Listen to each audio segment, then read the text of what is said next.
تلاوت ہوتی ہے وہاں فقر و فاقہ نہیں آتا. ایک مرتبہ روزانہ پابندی کے ساتھ اگر عشاء کے بعد کوئی اس کی تلاوت کرتا رہے اس گھر میں کبھی فقر و فاقہ نہیں آئے گا. کہ اگر میاں بیوی میں ناچاقی ہے یا دو افراد ایسے ہیں جن کے اندر صلح اور اتحاد ہونا ضروری ہے، ایسے دو مومن جو آپس میں ایک دوسرے سے ناراض ہیں، تو 21 مرتبہ سورۃ مزمل کی تلاوت کر کے کسی میٹھی چیز پہ یا کھانے پینے کی کسی بھی چیز پہ دم کر کے دونوں کو کھلا دیں. اللہ تبارک و تعالی دونوں میں صلح اور آشتی. خاندانوں میں گھروں میں ایسے احوال پیدا ہوتے ہیں. ہاں اگر گھر کے اندر جو ہے پورے خاندان میں بہن بھائیوں میں بھی اگر ایسی صورتحال ہے، سورۃ مزمل 21 مرتبہ پڑھ کے جو ہے وہ میٹھی چیز پہ دم کر کے سب کو کھلائے. روزانہ اس کا معمول بنا لیں کہ گھر میں پڑھ کے دم کریں. 20 آیتوں کی یہ صورت ہے اور 21 مرتبہ کوئی زیادہ نہیں ہے. اور خواتین کو تو عام طور پہ 11 مرتبہ پڑھنے کی ویسی عادت ہے، تو 21 مرتبہ روز کرتے ہیں تو انشاءاللہ پورے خاندان میں جوڑ رہے گا. نہ بھائی سے لڑے گا، نہ بہن کی دشمن ہوگی. تو انشاءاللہ زبردست اس کے اندر تاثیر. اور ایک اس کے اندر بڑی زبردست بات لکھی ہے کہ آپ اگر دفتر میں ملازمت کرتے ہیں یا کسی جگہ جاب ہے یا کسی حاکم کے پاس جانا ہے تو وہاں آپ پر جو ہے یہ خطرہ ہے کہ ان کی طرف سے آپ پر زیادتی ہوگی یا یہ کہ آپ کو عزت نہیں ملے گی. دعوت کر کے آپ اپنے بدن پہ دم کر کے جایا کریں اپنے آفس، تو انشاءاللہ آپ کو جو ہے ایسی بے مثال عزت ملے. کوئی باس آپ پر زیادتی نہیں کر سکے گا اور جو مقصد ہوگا اس جو مقصد لے کر آپ جائیں گے دفتر، وہ مقصد آپ کا پورا ہوگا. اور خاص طور پہ انٹرویو وغیرہ جب ہوتے ہیں، لوگ جابز کے لیے انٹرویو دیتے ہیں، تو جناب اس کو اسی طریقے سے تلاوت کریں. پہلا رکوع جو 21 مرتبہ، دوسرا رکوع 11 مرتبہ تلاوت کر لیں اور تلاوت کر کے جو ہے وہ اس کے بعد انٹرویو پہ جائیں. انشاءاللہ عزت ملے گی اور انٹرویو میں کامیاب ہو جائیں گے. اور ایک یہ کہ اگر بیمار ہے اس بیمار پر روزانہ 11 مرتبہ اگر تلاوت کرتے رہیں اور پانی دم کر کے اس بیمار کو پلاتے رہیں، تو جو بیماری ڈاکٹروں کو سمجھ نہیں بھی آ رہی، اللہ تبارک و تعالیٰ اول تو ڈاکٹروں کو سمجھا دیں گے، ان پہ القاء ہو جائے گا کیا مسئلہ ہے. ورنہ جو ہے اللہ تبارک و تعالیٰ خود اول تو براہ راست جو ہے اس پانی دم کیے ہوئے سے اس کو شفا دے دیں. بڑا بینیفٹ ہے. ظاہر ہے آج کل بیماریاں ایسی ہوتی ہیں تشخیص صحیح نہیں ہو پاتی، یا تشخیص ابھی ہو رہی ہے، تشخیص کے پروسیس میں ہفتوں مہینوں لگ رہے ہیں. دوران میں مریض کیا کرے گا؟ یہ تلاوت شروع کر دیں، اللہ تبارک و تعالیٰ اس کو صحت و عافیت دے دیں گے. اور ایک یہ کہ 11 مرتبہ روزانہ اگر اس کی تلاوت گھر میں رکھی جائے اور تمام طرح کی خیر و برکت کے حصول کے لیے، ہر طرح کی مصیبت و آفتوں کے دفع کرنے کے لیے. ویسے تو 40 مرتبہ کا ہے وہ روز کا، لیکن 40 مرتبہ کرنا مشکل ہے، تو 11 مرتبہ روزانہ اس کی تلاوت کا اہتمام کریں تو ہر طرح کے مصائب سے حفاظت رہے گی. جو مصیبتیں آئی ہوئی ہیں وہ دفع ہو جائیں گی اور آئندہ کے لیے اللہ تبارک و تعالیٰ دین دنیا کی خیریت فوائد ہیں. اور یہ عجیب صورت اس کے بہت فضائل فوائد ہیں، وہ کہ موٹے ہی میں نے بتا دیے ہیں. کہ پانی دم کر لیں، اس پانی کو پودوں میں ڈالیں یہ تصور کر کے کہ اس کا اثر اللہ تبارک و تعالیٰ اس مطلوبہ شخص کو پہنچا. اگر یہ بھی ممکن نہیں تو پھر تصور میں اس کو لا کے اس کے اوپر دم کر. اس کا مطلب ہے کہ یہ شخص پہلے تہجد گزار تھا، اب تہجد میں غفلت کرنے گویا کہ اس کو یہ سبق ہے اور یہ اس کو گویا کہ درس ہے کہ یہ دوبارہ تہجد کی پابندی شروع کر دے، اور جو خیر و برکت اس تہجد میں سے اس کو حاصل ہو رہی تھی وہ دوبارہ شروع. اور ایک مطلب یہ کہ اللہ تبارک و تعالیٰ جو ہے اس کو ولایت و معرفت اس پر آسان کریں گے اگر یہ سچی نیت سے نیک اعمال کی پابندی اور اللہ تبارک و تعالیٰ کو تلاش کرنے کی کوشش کرے گا. اور ہر عبادت اللہ کی محبت کے حصول کی نیت سے کرے. یا اللہ کی تیری محبت مجھے اس لیے میں عبادت کر رہا ہوں، تو اللہ تبارک و تعالیٰ اس کو ولایت و معرفت. اور ایک مطلب یہ کہ اس پر تنگ دستی آئے گی، رزق کی تنگی آئے گی اور اس کو عزت اور جو ہے اس کے وجاہت کے حوالے سے مشکلات پیش آئیں گی، لیکن وہ وقتی ہوں گی. سورۃ مزمل کی تلاوت کا اہتمام کرتا رہے، اللہ سے دعا مانگتا رہے، اللہ تبارک و تعالیٰ وہ جو ہے اس کی یہ ساری آزمائش ختم کر دیں گے. پھر سے اللہ تبارک و تعالیٰ رزق کی فراوانی کر دیں گے اور عزت و مرتبہ اس کو عطا سے ہے. قطع کا معنی کاٹنا، الگ الگ کرنا، جدا جدا کرنا. اس کو اس لیے حروف مقطعات کہتے ہیں کہ جب ان کو پڑھا جاتا ہے تو الگ الگ کر کے پڑھا جاتا ہے، ملا کے نہیں پڑھا جاتا. اب الف لام میم کو علم نہیں پڑھ سکتے، علم نہیں، بلکہ کہیں گے الف لام میم، گویا کہ الگ الگ کر کے پڑھیں گے، اس لیے ان کو حروف مقطعات کہتے ہیں. تو حروف مقطعات سے اللہ تبارک و تعالی نے سورۃ بقرہ کو شروع کیا. اور آپ جانتے ہیں کہ یہ حروف تہجی ہیں، یہ حروف مقطعہ الف با تا سا.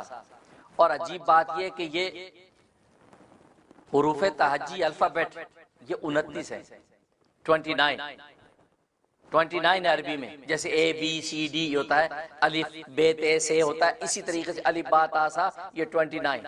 اور عجیب بات یہ ہے کہ اللہ تبارک و تعالی نے قرآن کریم کی 29 سورتوں کو اس الف لام میم سے حروف مقطعات سے شروع کیا. 29 حروف تہجی ہیں اور 29 سورتوں کی ابتدا اللہ تبارک و تعالی نے حروف مقطعات سے کی. 29. تو سوال یہ ہوا کہ یہ الف لام میم اس کی حقیقت ہے کیا؟ اس لیے کہ الف لام میم کا کوئی ترجمہ نہیں ہے، اللہ و رسول عالم، اللہ اس کے رسول ہی جانتے ہیں، اس حقیقت سے بندے واقف نہیں۔ فرمایا الف لام میم ذالک الکتاب لا ریب فیہ، یہ وہ کتاب ہے کہ جس میں کوئی شک و شبہ نہیں ہے، ھدی للمتقین، ہدایت ہے تقوی والوں کے لیے، یہ ارشاد ہے۔ اب سوال یہ کہ الف لام میم کیا چیز ہے؟ اس میں مفسرین کے مختلف اقوال ہیں۔ ایک قول یہ کہ الف لام میم یہ خود اللہ کا نام ہے، اللہ کے اسماء میں سے ایک اسم ہے، لہذا اللہ نے اپنے نام سے اس کو شروع کیا۔ تو سوال یہ ہوا کہ اللہ کا نام ہے تو اللہ کے 99 نام جو احادیث میں مشہور آتے ہیں ان میں سے کوئی نام الف لام میم نہیں ہے، تو یہ الف لام میم کہاں سے آیا؟ اس کا جواب جو امام رازی رحمۃ اللہ علیہ نے اور ابن کثیر رحمہ اللہ تعالی نے دیا کہ اصل میں یہ تو مشہور نام ہے 99، اس کے علاوہ اللہ تبارک و تعالی کے صفاتی نام تقریباً 5000 ہیں، 5000۔ اور علامہ سیوطی نے ایک روایت نقل کی کہ 35000 ہیں، 35000 اللہ کے صفاتی نام ہیں۔ تو اللہ کے بہت سے صفاتی نام ہیں، ان میں سے الف لام میم بھی اللہ کا کوئی صفاتی نام ہے۔ اور دوسرا قول یہ کہ الف لام میم خود قرآن کا ایک دوسرا نام ہے، تو گویا کہ اللہ تبارک و تعالی نے اس سورت کو قرآن کے ایک اور نام سے شروع کیا، تو الف لام میم گویا کہ یہ قرآن کا ایک دوسرا نام ہے۔ اور ایک قول یہ ہے کہ الف لام میم اصل میں اس سورت کا ایک دوسرا نام ہے، اس کا ایک نام تو سورۃ بقرہ ہے اور دوسرا نام اس کا الف لام میم ہے، تو گویا کہ الف لام میم جو اس سورت کا ایک دوسرا نام ہے، اللہ تبارک و تعالی نے اس نام سے شروع کیا۔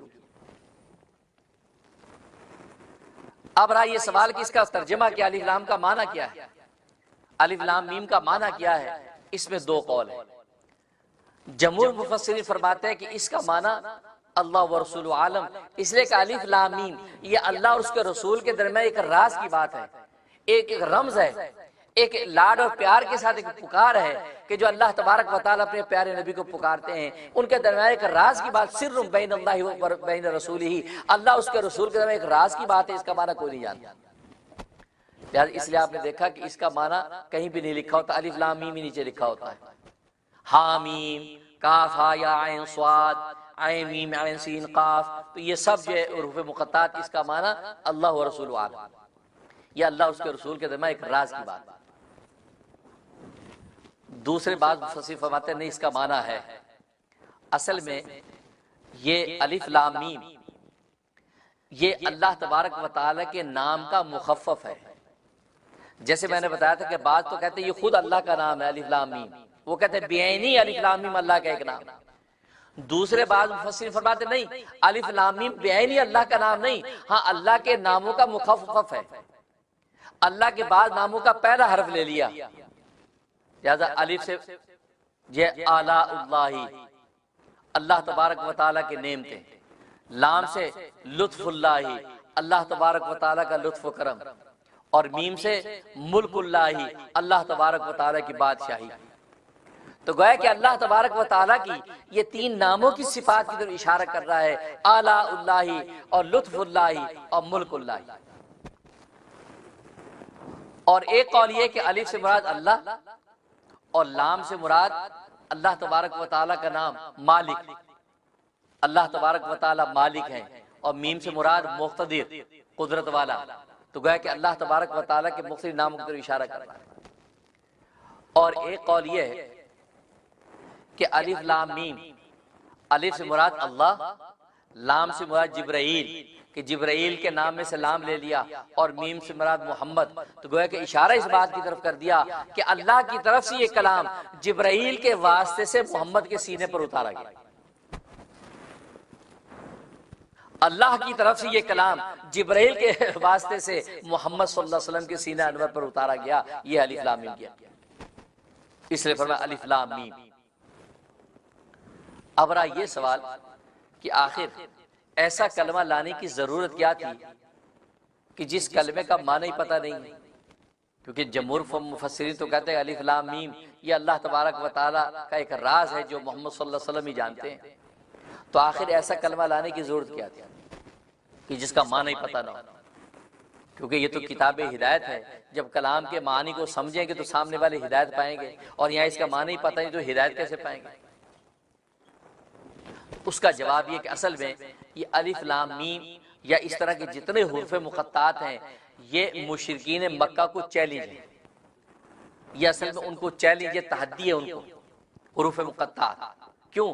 اس لیے کہ جب قرآن مجید نازل ہوا تو کفار و مشرکین نے اعتراض کیا کہ یہ محمد اپنی طرف سے کلام بنا کے لاتے ہیں، یہ اس کی اللہ کی طرف سے کلام نہیں ہے کہ محمد صلی اللہ علیہ وسلم اپنی طرف سے بنا کے لاتے ہیں۔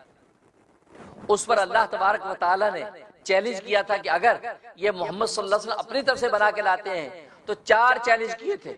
سب سے پہلے چیلنج کیا تھا تو مثلی حاضر قرآن، کہ تم اس قرآن جیسی مثل بنا کے تم دکھا دو، کیونکہ یہ بھی تمہارے معاشرے کے ایک انسان ہے، یہ اب ایسا محی العقول کلام تمہیں پیش کر رہا ہے، ایسے عجیب و غریب کلام تمہارے سامنے لا رہا ہے، تو تم تو بڑے بڑے شاعر ہو، ادیب ہو، بڑے بڑے فصیح و بلیغ قسم کے جو ہے وہ لکھاری ہو، تو تمہیں اتنی تاب ہے تم قرآن جیسے قرآن بنا کے لاؤ۔ جبکہ محمد صلی اللہ علیہ وسلم تو امی ہیں، ان کا تو دنیا میں کوئی استاد ہی نہیں ہے، انہوں نے دنیا میں کسی سے پڑھا ہی نہیں ہے، پھر بھی ایسا کلام پیش کر رہے ہیں، ایسا قرآن کریم لے کے آ رہے ہیں، تو معلوم ہے کہ واقعی اللہ تبارک و تعالی ان کے سینہ انور پر نازل کرتے ہیں اور ان کی زبان سے جاری فرماتے ہیں، تم لے آؤ۔ ظاہر ہے کہ قرآن جیسا قرآن کہاں لا سکتے تھے، تو اللہ تبارک و تعالی نے چیلنج کو ذرا اور نیچے نزول فرمایا کہ چلو 10 صورتیں قرآن جیسی بنا کے لے آؤ، 10 قرآن کریم جیسی صورتیں بنا کے لے آؤ۔ ظاہر ہے کہ اس کو پورا نہ کر سکے تو فرمایا فاتو بی سورۃ من مثلی، کہ اس کی مثل 100 بنا کے لے آؤ، 100 اس کی مثل بنا لے۔ اب انا اعطیناک کل کوثر ایک صورت ہے چھوٹی سی 3 آیتوں کی، ایسی 100 بنا کے لے آؤ۔ لکھا ہے کہ ابو جہل نے کوشش کی کہ میں بناتا ہوں ایک صورت، اسے سورۃ فیل کے مقابلے میں صورت بنائی، سورۃ فیل کے مقابلے میں صورت اسے بنائی، کہتا الفیل مل فیل، ہاتھی کیا ہے، ہاتھی مل فیل، ہاتھی کیا ہے، وما ادراک مل فیل، اور تجھے کیا معلوم کہ ہاتھی کیا ہے، یہ صورت بنا رہا ہے الفیل مل فیل وما ادراک مل فیل۔ اس کے بعد کہتا ہے لہو خرطوم طویل و ذنب وبیل، کہ اس کی لمبی سوڑ ہوتی ہے چھوٹی دم ہوتی ہے، یہ ہاتھی ہوتا ہے۔ یہ صورت بنا کے مارکیٹ میں لے آیا، خوب جوتے کھائے لوگوں سے، لوگوں نے کہا بھائی نہ ہی بناتا تو اچھا، بھائی یہ کون سی صورت بنائی بھائی؟ سورہ فیل کے اندر تو مضامین، حقائق، معارف، وزن، اس کے اندر بات ہی الگ ہے۔ الم تر کیف فعل ربک باصحاب الفیل، وہ تو کلام ہے بھائی، اسے مغز ہے، تو یہ کیا لے الفیل مل فیل وما ادراک مل فیل لہو خرطوم طویل وذنب وبیل، یہ کیا صورت ہے؟ تو معلوم یہ کہ قرآن کریم کے چیلنج کو پورا نہیں کر سکے، یہاں تک کہ اللہ تبارک و تعالیٰ فرمایا فلیات بحدیث مثلی، کہ اس جیسی ایک آیت ہی بنا کے دے، صورت نہیں بنا سکتے، ایک آیت ہی بنا کے دے دو۔ اس لیے کہ اصل میں کفار و مشرکین کے اندر، مکہ کے اندر یہ چیلنج کرنے کا بڑا رواج تھا، اگر کوئی نظم لکھتا، کوئی شعر لکھتا تھا تو وہ بیت اللہ کے دروازے پہ ٹانگ دیتا اور کہتا کوئی مائی کا لال ہے کہ سورج غروب ہونے سے پہلے اس کا توڑ لکھے، اگر غروب کے بعد لکھتا تو کہا سورج نکلنے سے پہلے اس کا توڑ لکھ دے، کوئی مائی کا لال ہے، چیلنج کرتے تھے۔ اس لیے کہ شعر و شاعری کے اندر اور علم ادب کے اندر کمال پر تھے۔ 9 سال کی بچیاں 90 اشعار کے قصیدے برجستہ پڑھ دیتی تھی، یہ حالت تھی۔ تو اللہ تبارک و تعالی نے بھی وہی دستور رکھا، اللہ تبارک و تعالی نے بھی قرآن کریم کے حوالے اسی طرح چیلنج کی جیسے وہ اپنے کلام پہ چیلنج کرتے ہیں۔ اللہ نے فرمایا کہ تم بھی ایسا ایک کلام بنا کے لاؤ، تم بھی ایسی صورت بنا کے لاؤ، تم بھی ایسی آیت بنا کے لاؤ۔ ظاہر ہے کہ کوئی نہیں لا سکا، اور یہ قیامت تک اللہ تبارک و تعالیٰ کا چیلنج باقی ہے۔ اور آج دنیا آسمانوں میں پرندوں کی طرح اڑتی ہے، دریاؤں میں مچھلیوں کی طرح تیرتی ہے، دوڑنے والے پانی کے جراثیم گن لیتی ہے، صحراؤں کے ذروں کو چن لیتی ہے، درختوں کو پتوں کو شمار کر لیتی ہے، فضاؤں اور آسمانوں کو سر کردہ نظر آتی ہے، اس کو مسخر کر لیتی ہے، لیکن ان کا چیلنج آج بھی اللہ تبارک و تعالیٰ کا اس سائنس اور ٹیکنالوجی کی دنیا کو باقی ہے کہ اس قرآن جیسی ایک آیت بنا کے دکھا۔ اور خدا کی قسم اگر آج یہ دنیا اس قابل ہوتی کہ ایک آیت قرآن جیسی بنا سکتی تو قرآن کے چیلنج کو ضرور توڑتی، کہ جنہوں نے اپنے اپنے وقت میں اور آج کے دور میں بھی دیکھو اسلام پر، پیغمبر اسلام پر کیا کیا تہمتیں نہیں لگائیں، کیا کیا اعتراض نہیں کیے، اسلام کو کیسے کیسے زخمی نہیں کیا، محمد کی ناموس کو کس کس طرح زخمی نہیں کیا، اور کس کس طریقے سے اسلام اور اس قرآن پر اعتراضات نہیں کیے، قرآن کی ایک ایک آیت پر اعتراضات کیے ہیں۔ لیکن اگر ان کے اندر یہ تاب ہوتی کہ قرآن جیسے ایک آیت بنا کے قرآن کے چیلنج کو توڑ دیتے اور قرآن کو جھوٹا ثابت کر سکتے تو آج بہت پہلے کئی سو سال پہلے یہ کر چکے ہوتے، لیکن یہ قیامت تک نہیں کر سکتے۔ یہ قرآن کریم کا قوار، اس لیے قیامت تک کے لیے چینج کر دیا۔ فلیاتوا بحدیث مثلی، کہ اس جیسی ایک آیت ہی بنا کے دکھا دو۔ اور اپنے اپنے وقت میں جرمنی کے اندر اس پر تجربات ہوئے، بڑے بڑے ادیب اور بڑے بڑے فصیح و بلیغ لوگ مصر سے ہائر کیے گئے کہ جن کو کہا گیا کہ اس قرآن کریم کو دیکھو اور اس کے اندر کوئی ایک غلطی، ایک نقص نکال کے دکھا دو، کوئی اس کی فصاحت و بلاغت کے حوالے سے، ادب کے حوالے سے، عربیت کے حوالے سے۔ وہ 500 ماہرین کئی سال تک بیٹھے رہے، لیکن قرآن کریم میں سے وہ ایک نقطہ بھی نہیں نکال سکتے۔ اللہ کیا کرا، تبھی تو اللہ تبارک و تعالی نے چیلنج کیا، اور آج تک یہ چیلنج باقی ہے۔ میں تو کہتا ہوں کہ آج اسلام پر تہمتیں لگانے والے، اسلام کو جھوٹا مذہب کہنے والے، محمد صلی اللہ علیہ وسلم کی ناموس کو تار تار کرنے والوں کے لیے بس ایک ہی بات ہے کہ یہ قرآن کریم جس نے 1400 سال پہلے تمہیں چیلنج کر دیا تھا کہ اس جیسی ایک آیت بنا کے دکھا دو، ایک سورت بنا کے دکھا دو، 10 سورتیں بنا کے دکھا دو، اس جیسے کلام لا کے دکھا دو، تو تمہیں کچھ کرنے کی ضرورت نہیں، تمہیں مسلمانوں پر ظلم ڈھانے کی ضرورت نہیں، ان کو ظلم و ستم کی چکی میں پیسنے کی ضرورت نہیں، ان کے پیغمبر کی ناموس کو تار تار کرنے کی تمہیں ضرورت نہیں۔ تم قرآن جیسی ایک آیت آج بنا کے دکھا دو، قرآن جیسی ایک سورت بنا کے اس قرآن کے چیلنج کو توڑ دو، آج ہم ہار مان لیں گے، آج ہم اپنے آپ کو جھوٹا مان لیں گے، آج ہم شکست مان لیں گے اور کہیں گے تم سچے ہو، ہم جھوٹے ہیں، تم ہمارے قائد، ہم تمہارے پیچھے پیچھے چلنے والے۔ لیکن نہیں، تم ایڑی چوٹی کا بھی زور لگا لو تو قرآن کریم کے اس چیلنج کو توڑ نہیں سکتے۔ اس لیے فرمایا الف لام میم۔ تو یہ الف لام میم اس لیے ذکر فرمایا کہ اللہ تبارک و تعالیٰ ان فصاح، ان بلغا، ان ادبا کو یہ بتا رہے ہیں کہ ارے تم قرآن جیسی ایک آیت نہیں بنا سکے، قرآن جیسی کوئی سورت نہیں بنا سکے، یہ محمد جو کلام بنا کے لاتے ہیں، یہ محمد جو الفابیٹ استعمال کرتے ہیں، جو حروف تہجی استعمال کرتے ہیں، یہ کوئی دوسری زبان کی حروف تہجی نہیں، یہ وہی حروف تہجی ہیں کہ جس کو